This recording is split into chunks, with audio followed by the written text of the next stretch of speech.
Você vai sangrar nos seus relacionamentos. Quando a sua família começar a virar a cara para você, ou, como diz o pastor Omar, como já contou, expulsá-lo de casa, ou coisas assim, você vai perder amigos, você vai abandonar relacionamentos, vai perder oportunidades, você vai sangrar de algum modo. Porque todos que quiserem viver piedosamente serão perseguidos. E agora que você aprendeu tudo isso, a gente vai chegar na nossa última conversa. Escolhidos para pastorear. Pastor, você já falou disso, você já falou do escolhidos para proclamar. É verdade, proclamar é uma coisa, pastorear é outra. Proclamar é quando você vem aqui, e aí você abre a Bíblia, e o rebanho está todo aqui, ó, com fome. E aqui, ó, o alimento. Então você pega esse alimento e fala, abre a boca! Abre a boca, povo!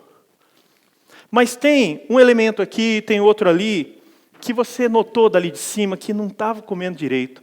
E aí você chega depois e fala, não, peraí, abre a boca. Isso é cuidar, isso é pastorear.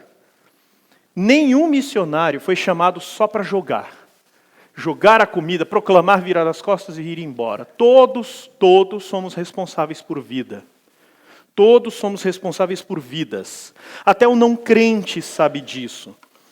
Antoine de Saint-Exupéry, um autor francês, que escreveu O Pequeno Príncipe, ele não era crente, ele sabia dessa verdade. E no livro ele fala uma das frases mais famosas dele.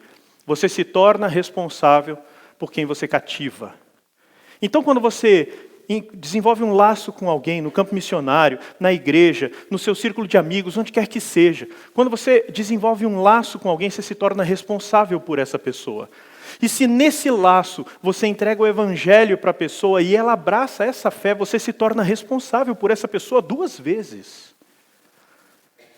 Isso é pastorear. Você foi chamado para cuidar de gente. Pastor, eu não tenho vocação para gente. Então, arruma a sua casa. Põe em ordem a sua casa. Falar como Deus falou para o rei Ezequias, antes dele receber a cura. Põe em ordem a sua casa, porque certamente morrerás. É isso que eu tenho para dizer para você. Se você não tem vocação para gente, dificilmente, você vai ficar muito tempo nessa terra sendo ferramenta na mão de Deus. Porque Jesus não morreu por computadores, por vacas, por carros ou por edificações. Jesus morreu por gente. E se nós estamos aqui para sermos semelhantes a Ele, é com gente que a gente tem que se envolver. Pastor, mas eu não gosto de gente. Tudo bem, eu entendo isso. Eu não estou dizendo que as pessoas que não gostam de gente arrumem sua casa que elas vão morrer em breve. Não estou dizendo isso. Eu estou dizendo que Deus quer que você se envolva com gente. Mas eu não gosto, pastor. Tudo bem. Quando você era criancinha, e alguns ainda são, você não gostava de salada e sua mãe mandava você comer. É verdade ou não é? Eu nunca gostei de, tomar banho. O outro fala, nunca gostei de escovar os dentes. O outro fala, nunca gostei de pentear cabelo. Mas tinha que fazer. Eu nunca gostei de estudar literatura. Desculpa, Vitória. Nunca gostei de estudar literatura, mas eu tinha que estudar. A vida não é acerca daquilo que eu tenho prazer em fazer, mas daquilo que eu tenho que fazer. Aliás, isso é maturidade. O que é maturidade? Maturidade é quando aquela criancinha que só escova os dentes porque o papai e a mamãe mandam, ela chega num ponto de vida em que ela entende a necessidade, apesar de continuar não gostando. E agora ela começa a arrumar a cama, a colocar somente suas roupas limpas, vestir somente suas roupas limpas, a escovar os dentes, a tomar banho todos os dias. Por quê? Porque alguém está mandando? Não. Isso é maturidade. É quando você para de fazer aquilo que você quer e você começa a fazer aquilo que você tem que fazer. Então, se você não gosta de gente, tudo bem. Faça o que tem que ser feito, mesmo que você não goste. Pastor, eu estou decidido, eu não gosto de gente, não quero me envolver com gente, nunca vou mexer com gente. Olha, Deus pode falar o que quiser no meu coração. Então, aí sim, para esses eu digo, arruma sua casa, porque certamente morrerás e não viverás. É assim. Deus tem um povo. E Deus quer pessoas para cuidarem desse povo. Vamos ver isso na Escritura? Números, capítulo 27. Números capítulo 27, versículo 12, começa essa jornada que nós vamos fazer agora. Não é um texto, como eu disse, não é apenas um texto, mas são vários, é uma caminhada.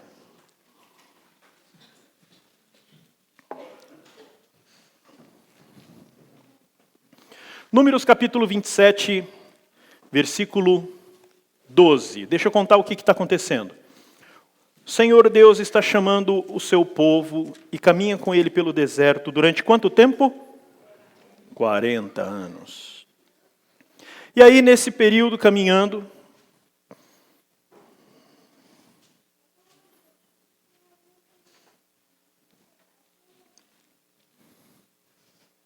por que eu falei 12? É a partir de 12.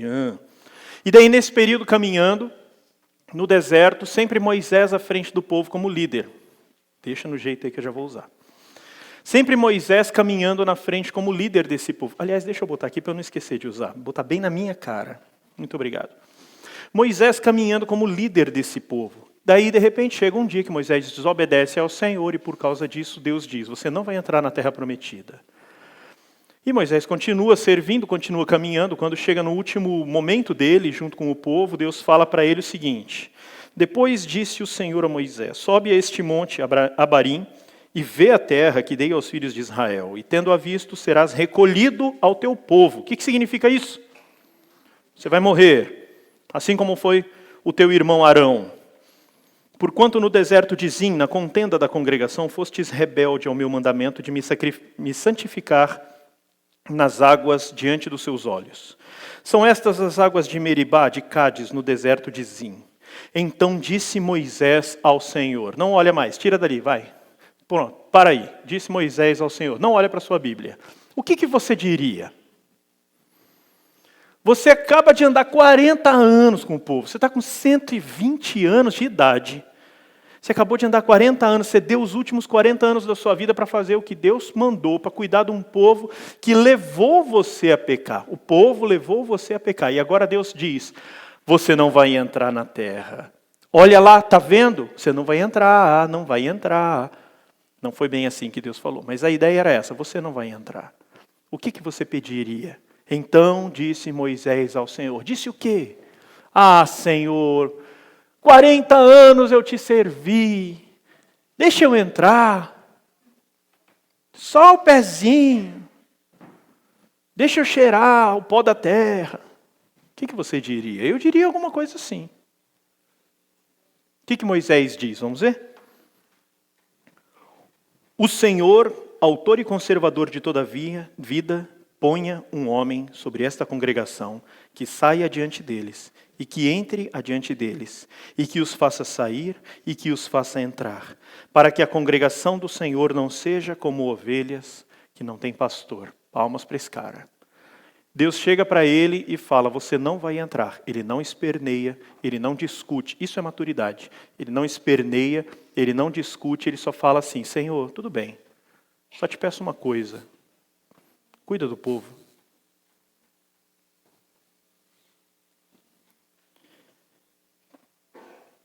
Para que a congregação do Senhor não seja como o quê? Joia, como ovelhas que não têm pastor. Vamos para 1 Reis, capítulo 22. Enquanto você abre, deixa eu contar a história de 1 Reis, capítulo 22. O rei de Israel e o rei de Judá se encontram. Enquanto eles estão lá, rei de Israel e rei de Judá, eles começam a conversar sobre uma batalha. Vamos para a batalha? E o rei de Judá diz assim, eu até quero ir, mas você não tem aí um profeta para que a gente possa consultar, para dizer se essa batalha é para a gente ir ou não? O rei de Israel é Josafá, o rei de Judá é Acabe, e aí Acabe fala assim, eu até tenho. E eu vou trazer eles para você, tenho vários. E aí traz os profetas, e os profetas falam, pode ir, Deus está com vocês. E Josafá, que era um cara muito joia, Josafá fica assim, sei lá, tem caroço nesse angu. Você não tem mais nenhum outro profeta? Aí Acabe fala, rapaz, tenho sim, mas eu não gosto dele não, o nome dele é Micaías. Ele só prega o que dá errado para mim. Ele só fala contra, ele só marca gol contra comigo. E aí Josafá fala, chama esse camarada. E quando chamam, ele começa, pode ir, majestade, pode ir, vocês serão bem-sucedidos. Aí o próprio Acabe acha estranho. Fala, rapaz, você não percebeu que você tem que falar para mim só o que Deus colocou na sua boca? O próprio Acabe fala isso. Você não está sendo sincero. E aí Micaías revela a profecia de Micaías. Então disse ele, versículo 17, eu estou em 1 Reis 22, 17. Deixa eu ler o 16, para vocês verem a fala de Acabe para com Micaías. Quantas vezes eu te conjurei que não me falasse, senão a verdade em nome do Senhor? Olha, ponto positivo. Acabe era um péssimo rei, mas se ele tinha um ponto positivo, foi esse aqui. Por favor, eu quero ouvir somente a verdade do Senhor. E então, o profeta Micaías disse, vi todo Israel disperso pelos montes. Como o quê? Vocês já entenderam para onde a gente vai correr hoje, né? E disse o Senhor, estes não têm dono, torne cada um em paz para sua casa. Vamos para Ezequiel? Ezequiel 34 é um texto duro.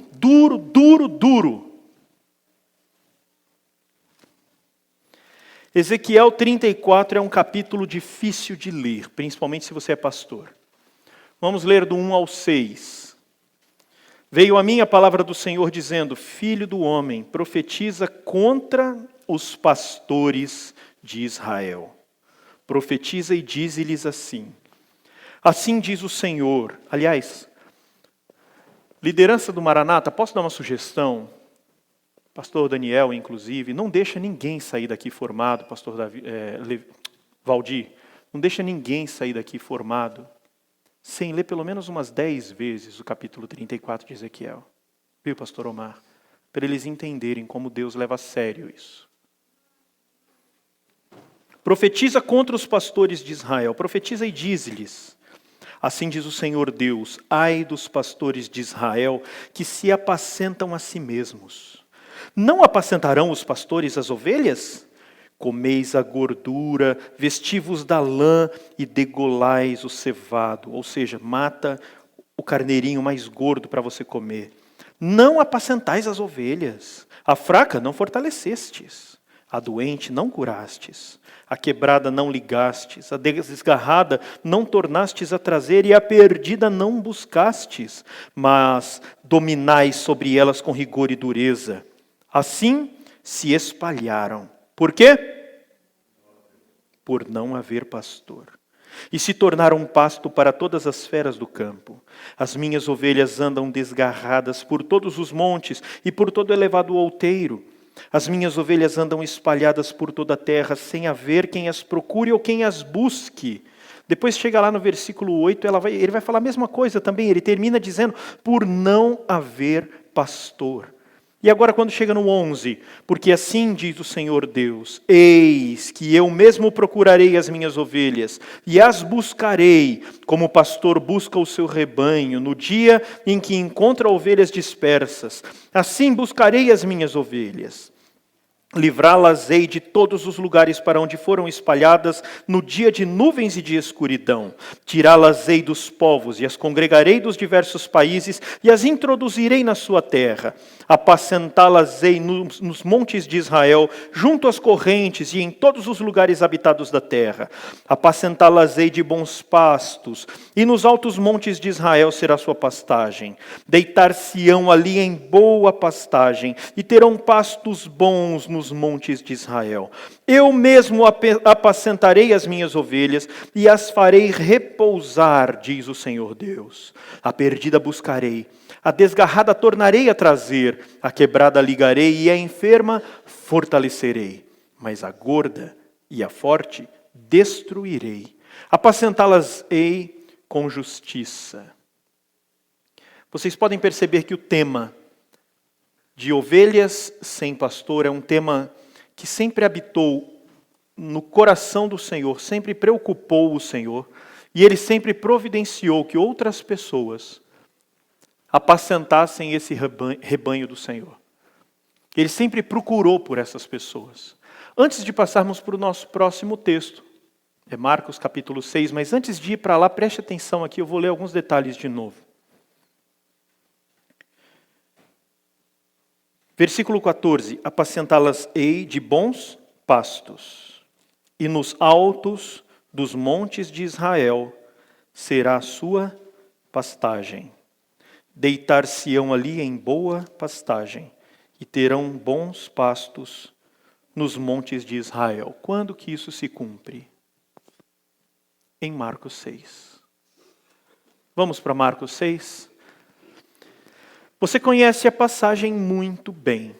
O Senhor Jesus chega de barco numa região e percebe que a multidão foi até lá. E chega antes dele. E quando ele olha para essa multidão, ao desembarcar, eu estou no versículo 34, viu Jesus uma grande multidão e compadeceu-se deles. Por quê, povo? Todos juntos agora. Por quê? Eu já ouvi isso em algum lugar. Onde foi mesmo? Ezequiel, claro. E Números também. E 1 Reis também. Então, olhe só, entenda como funciona a Bíblia agora, tá? Quando você está passeando pelo texto da Escritura e você se depara com uma expressão que ela já foi usada em outro momento, você precisa parar e correr para esse outro momento e fuçar, e conferir, para você verificar onde Deus quer chegar. Qual é a ligação, se é que existe, entre esses dois textos? Então, lembre, quando fala o Senhor Jesus se compadeceu porque a multidão era como ovelhas que não têm pastor. Pense na cabeça de um judeu. Você como judeu, conhecedor da Escritura, a sua mente automaticamente iria correr para esses outros textos e você iria se lembrar por 1, 2 ou quem sabe os 3 textos que falavam acerca da ovelha que não tem pastor. E é muito provável que você se lembrasse do texto de Ezequiel. E é muito provável que você se lembrasse do versículo 14, que diz que eu apacentarei minhas ovelhas, vou levar para os bons pastos, elas vão para os montes de Israel e vão se deitar ali, e vão se alimentar e vão encontrar pastagem.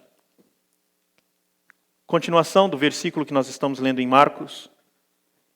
E passou a ensinar-lhes muitas coisas. Quando o dia foi declinando, Jesus falou, eles não têm comida. Deem de comer a eles vocês mesmos. E eles falaram, não dá, não temos pão suficiente. E então, Jesus ordenou, versículo 39, que todos se assentassem em grupos. Onde? Onde? Sobre a relva verde. E o que ele fez logo em seguida? Alimentou. É ou não é o cumprimento literal de Ezequiel capítulo 34? Cara, um judeu vê isso e não crê no Messias. Como pode? Como pode um judeu ver isso e não crer no Messias?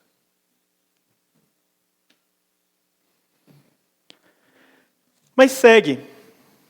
Vamos para João 10. João 10 você sabe, né? Não dá para falar de pastorear o rebanho e não passar por João 10, do versículo 7 em diante. Aliás, do versículo 11 em diante. No versículo 11, Jesus diz, eu sou o bom pastor dá a vida pelas ovelhas. O mercenário que não é pastor, a quem não pertencem as ovelhas, vê vir o lobo e abandona as ovelhas e foge. Então o lobo as arrebata e dispersa. Então você pode perceber que aqui nós temos duas personagens. Nós temos o bom pastor, ou a figura do pastor, e temos a figura do mercenário. Guarde isso no coração. Guarde isso no coração, porque é necessário que você tome uma posição. De qual lado você está. Quem você quer ser na história da sua vida. Versículo 13, o mercenário foge porque é mercenário e não tem cuidado com as ovelhas. Eu sou o bom pastor, conheço as minhas ovelhas e elas me conhecem a mim. Assim como o Pai me conhece a mim e eu conheço o Pai e dou a minha vida pelas ovelhas. Versículo 16, que coisa linda. Ainda tenho outras ovelhas, não deste aprisco. De que aprisco ele estava falando? De Israel. A mim me convém conduzi-las. Então de quem que ele está falando? Está falando de você, está falando de mim. Ele já estava falando de mim aqui. Eu tenho outras ovelhas que não são de Israel e eu vou buscá-las. Nenhuma eu vou deixar para trás. E elas ouvirão a minha voz. E então haverá um só rebanho e um só pastor. Que coisa linda isso aqui. Mas ele não está mais fisicamente entre nós. Mas uma coisa acontece desse dia em diante. De João 10 em diante, as ovelhas agora têm pastor. Israel nunca mais é como uma ovelha ou como um rebanho que não tem pastor. Você não encontra mais isso ao longo de toda a Escritura. Ainda falta um monte para terminar. E em momento algum você vê se repetindo essa expressão. Eles eram como ovelhas que não têm pastor. Isso não acontece mais. Porque se cumpriu. O Supremo Pastor chegou. E agora nós temos pastor. Mas ele foi assunto aos céus, como vimos ontem. Só que ao mesmo tempo que ele foi assunto aos céus, como vimos na devocional ontem de manhã, ele também prometeu que estaria conosco todos os dias, até a consumação dos séculos. Mas como é possível? Na pessoa do Espírito Santo. Aleluia, e eu creio nisso. Mas ele vai além. Ele vai além da pessoa do Espírito Santo. E ele quer pastorear ainda hoje o seu rebanho. E ele está fazendo isso, está fazendo muito bem. Como que ele faz isso, então, além de ser pela pessoa do Espírito Santo? Vamos orar, porque afinal acabamos de ler o texto bíblico, agora é hora de orar, e depois a gente começa a conversar sobre isso. Pastor, já foi metade do tempo. Ok, não tem problema não. Vamos orar. Deus eterno e bendito, muito obrigado, Senhor, porque um dia o Senhor nos viu perdidos, como ovelhas que não têm pastor. E o Senhor mesmo resolveu esse problema, Pai. Aleluia. Que o Senhor nos apacente sempre e nos conduza a apacentar outros, Pai, em nome de Jesus. Amém, Senhor. Como ovelhas que não têm pastor, eu espero que essa frase ecoe nos seus ouvidos. Eu vou contar para vocês a minha história. Eu tinha 16 anos de idade. Eu me converti aos 12. Eu cresci dentro da Igreja Presbiteriana do Brasil. Eu sou a terceira ou quarta geração de presbiterianos, nem sei. E eu cresci dentro da Igreja Presbiteriana do Brasil, mas chegou uma fase da minha vida em que eu disse, agora já sou grande, mãe. Eu já tenho 10 anos. Agora eu sei o que eu quero para mim. E eu me afastei do Evangelho e fiquei 2 anos sem querer ir para a igreja com a minha mãe. Então, um belo dia, ela chega para mim e fala, vai ter um acampamento. Retiro de carnaval. Gente, retiros são bênção de Deus. Isso que está acontecendo aqui, isso é um arapuca celeste tão doce, que cata a gente pela perna e traz para perto do pastor. Isso é doce. Vocês que lideram igrejas, nunca parem de fazer isso. Pastor, nós não conseguimos organizar acampamentos e retiros na nossa igreja. Traz para quem faz. Já está pronto aqui, traz o povo aqui. O pastor Jaiderson já me chamou, já falou, vocês têm retiro de carnaval na sua igreja? Eu falei, não. Venha conosco participar. Não perca essa oportunidade, pastor que está aqui, pastores. Se convidam sua igreja para fazer isso, vá. E aí, naquele retiro, eu me lembro de poucas coisas. Eu lembro, por exemplo, que minha mãe me convenceu. Eu estava dizendo, não quero ir, mãe, coisa da igreja, não quero ir. E eu vivia com o estilingue pendurado no pescoço, né? E ela me convenceu porque ela falou para mim, o quê? Vai poder matar passarinho. Aí eu fui. Aí chegando lá no primeiro dia, aquele momento de abertura, em que o camarada que está organizando vai lá na frente e coloca as regras, olha o horário de funcionamento, olha meninas, mulheres primeiro na fila, olha os alojamentos são aqui, ali, olha os grupos da gincana vão ser esse e esse. Tem mais alguns avisos, se você tem cigarro, se você tem drogas, se você tem bebida ou se você tem estilingue, traz aqui para mim que a gente devolve só no final do acampamento.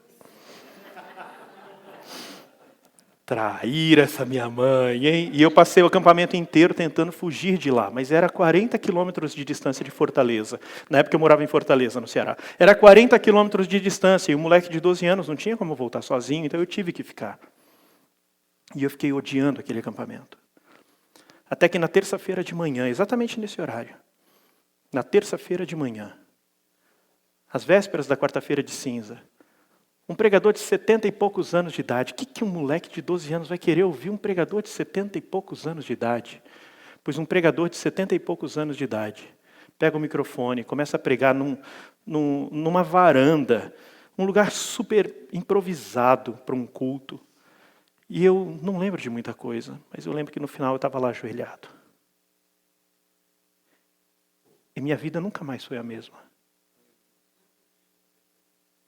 4 anos depois, eu já com 16, eu comecei a ouvir Deus falar para mim, você vai ser pastor. Vem, que você vai ser pastor. E eu falava, eu não, Senhor. Eu tenho muitos planos, Senhor. E esse não está na lista. E eu comecei a fugir do Senhor. E ele falava, você vai fazer teologia? E eu falava, não. Aí eu fui estudar engenharia. Fiz 2 anos e meio de engenharia. Percebi que eu não me dava muito bem com matemática. Eu amo matemática, mas eu não sou competente o suficiente para fazer engenharia. Matematicamente competente, é isso que eu quero dizer, então eu tive que abandonar. E aí eu tive que escolher alguma coisa que não tivesse nada a ver com exatas, e eu fui fazer educação física. Na educação física, eu me apaixonei pela área, fui fazer mestrado em fisiologia, montei uma empresa de esportes de aventura, passei em concurso da prefeitura, trabalhava com academias. Eu estava... Aquilo que o pastor Daniel falou ontem, do testemunho dele, de trabalhar um monte, ganhar um monte de dinheiro, era a minha vida. Era a minha vida aos 20 e poucos anos de idade. 22, 21, 22, 23 anos de idade, era a minha vida. Mas Deus nunca deixou aquela voz se calar. Sabe, os pais agora vão me entender, pais de crianças pequenas vão me entender. Sabe quando o teu filho ganha um presente, e esse presente é um brinquedo bem barulhento? Parece que as pilhas daquele brinquedo duram mais do que qualquer outra pilha de qualquer brinquedo do universo, não é? Essas pilhas nunca acabam, e esse brinquedo fica incomodando a casa inteira por dias e dias e dias. Gente, a voz de Deus durava muito mais do que aquelas pilhas. E dos 16 anos em diante, eu sempre ouvia, venha, venha, venha. E eu falava, não, eu tenho muita coisa para fazer, olha quanto projeto. Eu era parecido com o personagem que, acho que foi o Felipe que representou ontem aqui. Eu tinha muitos planos. E aí um dia, em 1999, eu ouvi falar de um grupo missionário que cantava e fazia teatro, 2 coisas que eu amava fazer. E eles iam apresentar na primeira igreja presbiteriana independente de Maringá, nessa época eu já morava lá. E eu falei, vou lá assistir, é do Palavra da Vida. Minha mãe sempre falou do Palavra da Vida, ela cresceu no PV. Ela se converteu lá também, Fá. Ela se converteu naquele mesmo acampamento que você se converteu. E é por causa dela, por causa do PV, que hoje eu sou crente. Porque ela se converteu e trouxe todos os filhos com ela. E aí eu ouvi falar, Palavra da Vida? Que legal. Nunca conheci um acampamento Palavra da Vida, não conheço nada, só da minha mãe falar. Eu vou lá ver esse grupo. 1999, assisti o grupo, fiquei encantado. Eles apresentavam uma peça, no dia seguinte apresentaram uma outra peça, sempre falando de Jesus de uma maneira cantada, dramatizada, lindo, encantador. E aí o camarada falou lá na frente, se você sonha em participar de um ministério assim, se você tem interesse em dar um ano da sua vida para o Senhor, venha falar conosco aqui no fundo do palco, atrás do palco. Depois que terminar, você vai fazer um teste vocal para ver se você tem condições de ir participar do grupo no ano que vem. E eu fui. Na minha cabeça estava assim, a voz não me deixa em paz, mas eu tenho os meus projetos. Senhor, vamos fazer assim, ó, eu dou 1 ano para o Senhor e o Senhor me deixa em paz. Perfeito. E aí eu fui, reprovei no primeiro, não passei em 99, não passei em 2000, mas em 2001 eu passei. E eu fui fazer parte do grupo em 2002. Em fevereiro de 2002, portanto, eu me mudei para a cidade da Lapa, do lado de Curitiba, que é a casa do Grupo M até hoje. E eu fiquei aquele ano inteiro lá. Eu tranquei o mestrado, eu me desliguei da academia, tive que pedir exoneração na prefeitura, mas eu parei com a empresa, não fechei, porque meu plano era passar 1 ano e voltar. E enquanto eu estava lá, nesse 1 ano, eu falei aqui que eu fui para o Pará, né? E nesses 14 dias do Pará, agora eu vou precisar de você. Vou precisar de você também. Chega, meu brother. E eu sei que o pastor Omar gosta muito dessa ilustração. Segura, pode ir para lá, por favor. O pastor Omar gosta muito dessa ilustração. Pastor, eu amo essa ilustração. Eu estou aqui por causa dessa ilustração. Sabe por quê? Porque eu ia para o mestrado. Eu ia voltar para o mestrado e continuar exatamente de onde eu parei. Mas então, quando nós estávamos lá no Pará, o pastor Gary, que durante muito tempo, inclusive, foi o diretor do PV Pará, num dia ele estava dando aula para a gente, E ele tinha um quadro branco atrás de si, aqui está muito maior do que a ilustração dele, e ainda assim está muito limitado em comparação à realidade. Vocês devem conhecer essa ilustração já. Pelo menos os que andam mais com o Omar devem conhecer essa ilustração. O pastor Gary fez uma linha, fez um risco, uma linha no quadro branco. E ele fez um pingo de caneta, semelhante a isso aqui. E aí ele falou, vocês sabem o que é isso? Isso é a linha do tempo. Ela não tem começo e ela não tem fim. E vocês sabem o que é isso aqui? Ah, é a sua vida. Não. Isso aqui é a idade da Terra. Aqui, vou fazer assim. Aqui é Gênesis 1:1. Haja luz. Aqui é Apocalipse 22:21. O fim de todas as coisas. Agora, se isso aqui é a idade da Terra, cadê os seus 60, 80, 120 anos? Quantos anos você quer viver? Cadê eles? Põe aqui dentro. Consegue? Agora você quer viver os primeiros 60 anos dessa pulga, desse vermezinho aqui, os primeiros 60, para aproveitar os últimos 10? Você quer plantar durante 40, 50, 60 para colher no finalzinho disso? Ou você quer gastar todos eles para colher aqui? Quando o pastor Gary falou aquilo, eu estava na última cadeira. Eu sempre fui da galera do fundão. Eu estava na última cadeira e eu caí em prantos. E naquele momento eu falei, tá bom, Senhor. O Senhor me pegou. 9 anos fugindo e dizendo não, não. Conhece essa história, Levi? Mas naquele dia o Senhor me pegou. E ao olhar para a eternidade e o que eu estava fazendo, ou o quanto eu estava desprezando isso aqui, eu joguei fora. Como o apóstolo Paulo fala, eu considerei refúgio tudo que eu tinha. Naquele ano, muita coisa começou a fazer sentido na minha vida. Obrigado. Eu sempre fui um cara muito namorador. Eu casei, Deus me preservou até o casamento, sexualmente até o casamento, mas isso não é mérito meu, isso é mérito dele. Ele que fez isso porque ele quis, não sei porquê até hoje. É mais fácil quando a gente é feio, né? Aí eu tinha menos oportunidades para pecar do que um bonito. Mas ainda assim, eu tive muita oportunidade para pecar. E Deus me preservou. Mas tinha um tipo de preservação que era todo especial, que eu nunca tinha ouvido falar dela. Era um sussurro doce, que ele falava, essa não. Eu olhava para uma menina, e aí eu analisava assim, falava, Senhor, ela é crente, ela é filha de crente, ela é bonita, ela é da minha idade, Senhor, ela tem uma cabeça parecida, Senhor, olha, deu um match, está certinho, Senhor. E Deus falava, essa não. Mas não por quê, Senhor? Essa não, só isso, filho. Quantas e quantas vezes eu ouvi Deus falando para mim, essa não, essa não. Quantos são solteiros aqui? Fiquem em pé, por favor, se você é solteiro ou solteira.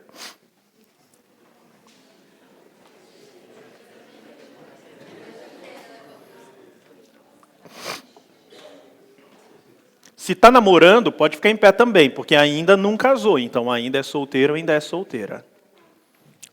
Aliás, deixa eu falar uma coisa, terminar namoro não é pecado, tá? Terminar casamento é. Então, se tiver que terminar, que seja antes do sim. E aí, naquele momento, naquele ano, permaneçam solteiros que eu estou falando com vocês agora. Naquele ano eu entendi. Por que ele tinha me dito tantas vezes, essa não? Porque ele estava falando, sussurrando sempre no meu ouvido a mesma frase que eu nunca tinha entendido. Ele falava, essa não, ela não vai te acompanhar. Essa não, ela não vai aguentar o que eu tenho para você. Então, se vocês têm ministérios que vocês querem desenvolver na vida de vocês, solteiros, escolham muito bem a pessoa com quem vocês vão casar. Porque eu já vi muito, não é pouco não. Eu já vi muito homem e muita mulher de Deus que sepultou seus ministérios por causa das escolhas conjugais que fizeram. Pode sentar. Elaine também foi naquele mesmo ano e nós nos conhecemos lá. Nós começamos a namorar, faltava 2 semanas para terminar o grupo M, namoro sem contato físico, namoro de corte. E depois nós namoramos ainda por mais 2 anos, nos casamos. E quanto mais eu caminho no ministério, mais eu percebo que Deus estava certo quando Ele falava, essa não, ela não vai aguentar. E Ele estava preparando alguém que iria aguentar. E eu só precisei atender a voz dEle para que Ele me apresentasse ela. Sabe aquele texto que diz, aos seus amados Deus dá enquanto dormem? Do Salmo. Pois bem, esse texto significa que quando você descansa no Senhor, pode deixar, Ele vai providenciar, entre outras coisas, o encontro. Entre outras coisas, Ele vai providenciar aquele encontro que vai fazer com que você tenha alguém para caminhar no ministério do lado dessa pessoa. Mas não é nem sobre isso que eu quero falar. O que eu quero dar ênfase hoje é de que Deus tinha um chamado para mim por um motivo muito simples. Porque durante muito tempo Ele teve um povo que era como ovelhas que não têm pastor. E eu disse, Senhor, eis-me aqui, conte comigo. Essas ovelhas não deixaram de existir, elas ainda estão por aí. Aliás, esse chamado é duplo. Você pode pensar, Pastor Luiz, eu sou da igreja, por exemplo, a Manu, da Igreja Presbiteriana do Brasil. Na Igreja Presbiteriana do Brasil não tem pastora. Ou de algumas batistas. Na igreja onde eu estou não tem pastora, então isso não é para mim, pastor. Mas não só de pastores viverá o homem. Não é esse texto, desculpa.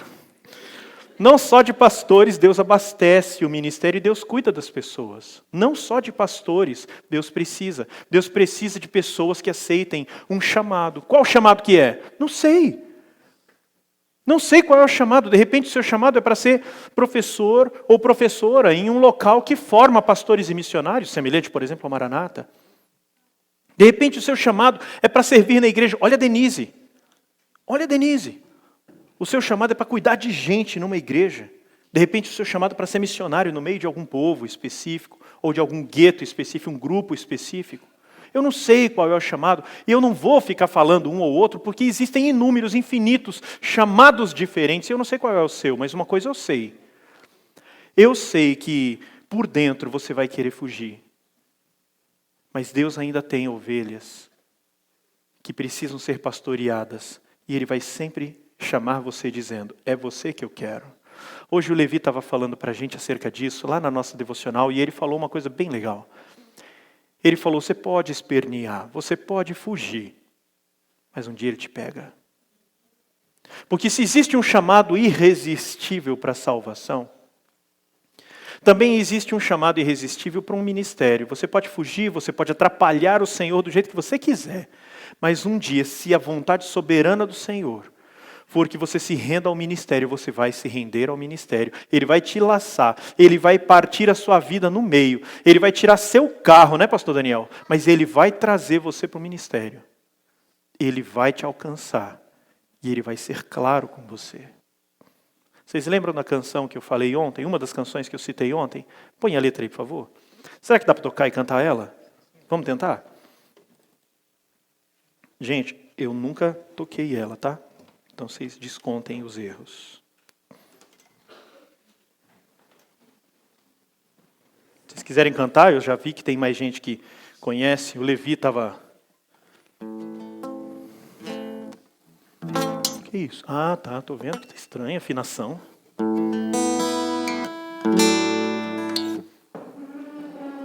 O duro é tirar o pé sem derrubar. Ah, foi.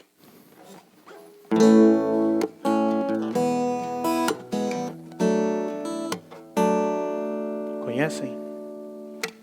Querem cantar? Fica à vontade. Quando o Senhor Jesus chamou o meu coração, não fez um convite descuidado, impensado, não quis apenas ser... Tá grave, né? Vamos tentar aumentar o tom?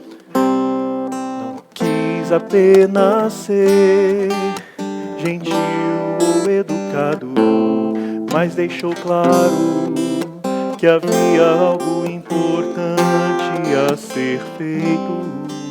Mas para que esse algo? Mas para que este algo eu conhecesse, era preciso andar junto com Ele. E necessário pensar seus pensamentos e amar as pessoas com o seu amor e conhecer também de perto a dor e os vales mais profundos. Provar uns poucos uma solidão e o desamparo deste mundo e aprendendo assim a depender a cada dia mais de suas mãos. Quando Cristo me chamou, não fez promessas humanamente convincentes, nada que me enchesse os olhos. Apenas disse que me faria um pescador, mas pescador de peixes eu sou. E na verdade há tantos outros como eu. Nós pescamos coisas distintas. Agora é para você. E mesmo que você não sinta, tua vida algo vai buscar. Quem sabe um dia desses, você vai o quê? Vai, mostra para mim lá, por favor. Me ajuda aí, Ezequiel. Quem sabe, vai no quem sabe.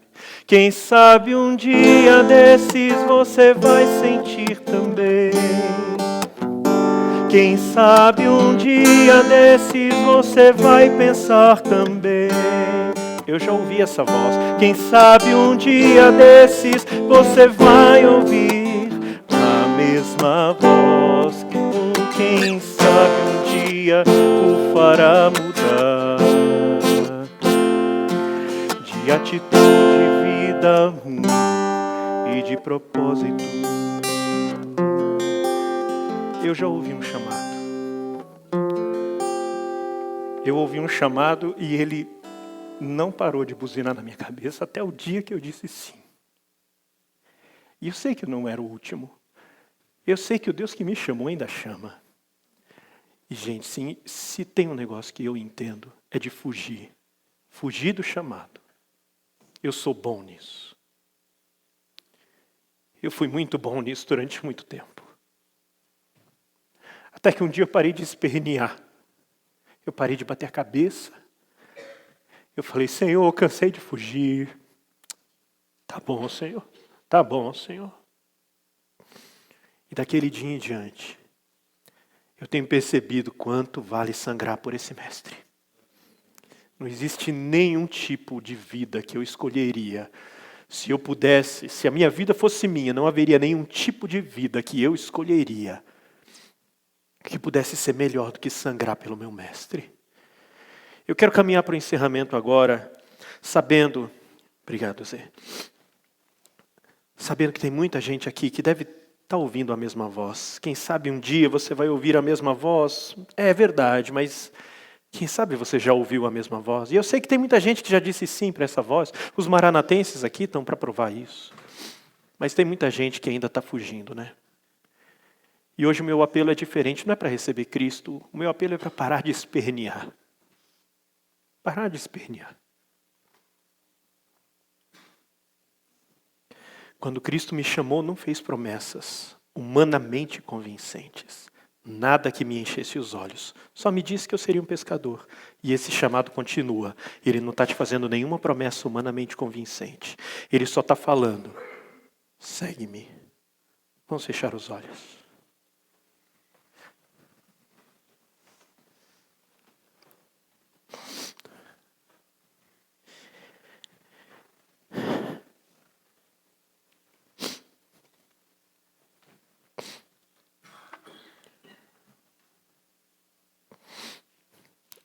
Deus eterno, muito obrigado, porque um dia eu estava na beira do caminho e o Senhor me chamou para caminhar com o Senhor.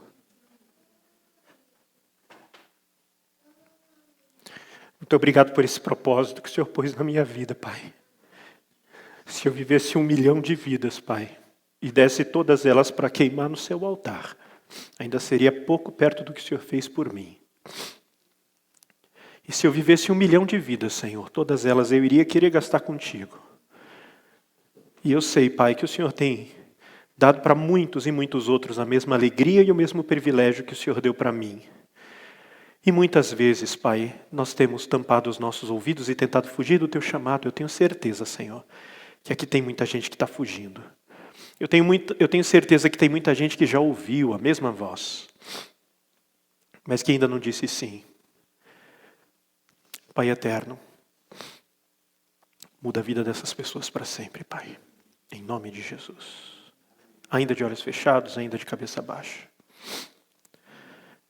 Se você é uma das pessoas que tem ouvido o chamado do Senhor e que você tem pensado em tanta coisa, menos em obedecer, é com você que eu quero falar agora, nesse momento. O convite que eu vou fazer não é para aceitar Jesus, é para parar de espernear. É para parar de fugir. Se você quer parar de fugir do Senhor, se você quer dizer, Senhor, eis-me aqui, fique à vontade. Se o Senhor tem ovelhas, que ainda não tem pastor, conte comigo. Eu quero que você fique em pé. E nós vamos orar especificamente por você. Se você tem um chamado na sua vida, se você quer entregar essa vida para o Senhor,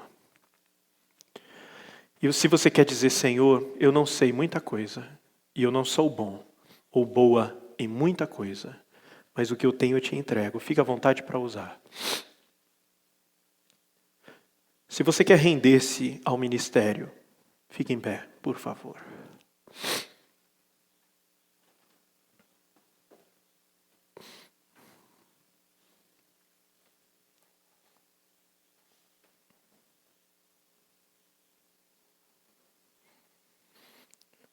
E Deus sabe que ainda tem muita gente que vai continuar resistindo. Mas eu já vou te avisar. As baterias dessa voz, elas nunca vão acabar. E o barulho vai continuar ecoando na sua cabeça. Ele não vai te deixar em paz. Enquanto você não for até Ele, rendido ou rendida, dizendo, Senhor, cansei de espernear. Conta comigo. Vamos orar? Deus eterno e bendito, novamente, falando com o Senhor, eu quero clamar para que o Senhor tome essas vidas nas suas mãos e dê rumo e propósito na vida dessas pessoas que entregam-se ao Senhor hoje, Senhor, para um ministério. Que o Senhor dê rumo e propósito na vida de pessoas que têm vivido para si e que o Senhor as ensine que existe algo muito mais importante, que é viver para aquele que deixou a glória por eles, para que eles tenham vida, que eles tenham os seus olhos bem abertos para isso, Pai. Muda a vida deles, Pai. Imprima no coração um senso de propósito. Organiza, Pai, os pensamentos. Ensine eles a fazerem as escolhas certas. As escolhas dos cursos, as escolhas do cônjuge, as escolhas de onde morar, o que fazer, dos próximos passos. Que o Senhor dirija as escolhas para que todas elas sejam feitas na orientação do Teu Espírito Santo, Pai. Fale nitidamente para o coração desses, em nome de Jesus. Vamos ficar em pé todos? Encerrar nesse momento. E Deus de amor e graça, queremos clamar para que todos aqueles que o Senhor já chamou um dia e que já disseram sim, sejam sempre sustentados e amparados pela sua mão, Pai. Que o Senhor sempre encha o nosso coração de certeza, para que os atrativos do mundo, que sempre chegam diante dos nossos olhos reluzindo como ouro, que esses atrativos eles sejam considerados pelo nosso coração como esterco, Senhor, como refúgio, que isso não nos atraia, que nós tenhamos sempre os olhos muito bem fixos no Senhor, Pai, o autor e consumador da nossa fé. E o Senhor nos ensine a valorizarmos aquilo que o Senhor propõe para nós, muito mais do que valorizarmos aquilo que o mundo propõe para nós. Nos ensine a permanecer firmes, Pai. Deus eterno, eu sei também que há tantos dos filhos teus aqui nessa manhã, que já atenderam o seu sim, e que estão caminhando sangrando e machucados, Pai. Eles estão sofrendo porque disseram sim, e têm constantemente ouvido a voz do mundo, recomendando que eles retornem, recomendando que eles parem a jornada. Então que o Senhor, em nome de Jesus, venha até o coração deles e reforce, que o Senhor confirme aquilo que o Senhor mesmo já fez, aquele chamado que o Senhor mesmo já deu, Que o Senhor faça com que eles sejam plenamente abastecidos pelo Teu Espírito Santo, da convicção necessária para continuarem a jornada, Senhor Deus. Encha-os de Ti mesmo, Pai. Encha-os de Ti mesmo, para que eles saibam, reconheçam que é o Senhor quem os tem chamado, é o Senhor quem os tem sustentado, e que eles vivam e até mesmo morram se for necessário, pelo Senhor. É o nosso clamor em nome de Jesus. Amém, Pai eterno. Amém, Senhor.